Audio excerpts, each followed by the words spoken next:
Salut à tous! Aujourd'hui, on va parler de l'éclipse lunaire grâce à cette maquette qui représente le Soleil, la Terre et la Lune. Comme on le voit ici, le Soleil éclaire la Terre, seulement sur une face. L'autre est dans l'ombre, c'est la nuit. Il faut également un alignement quasiment parfait entre le Soleil, la Terre et la Lune. Car ce que l'on observe, c'est simplement la projection de l'ombre de la Terre sur la Lune. Autrement dit, on observe simplement le fait que le Soleil nous éclaire et qu'il y ait de l'ombre projetée plus loin.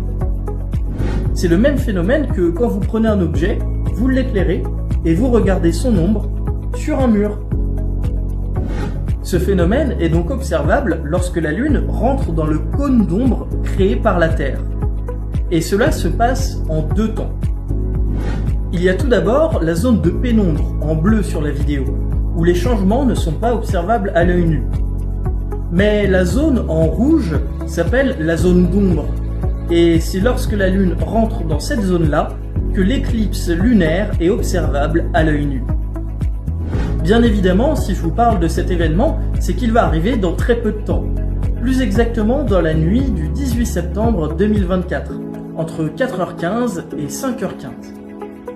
Malheureusement, ce phénomène n'est pas observable partout. Voici une carte du monde qui représente en rouge les endroits les plus faciles pour observer ce phénomène. En ce qui nous concerne, c'est donc en France métropolitaine, en Guadeloupe et en Martinique qu'il sera possible d'observer ce phénomène. Si vous voulez observer cette éclipse lunaire, il faudra donc rester réveillé assez tard.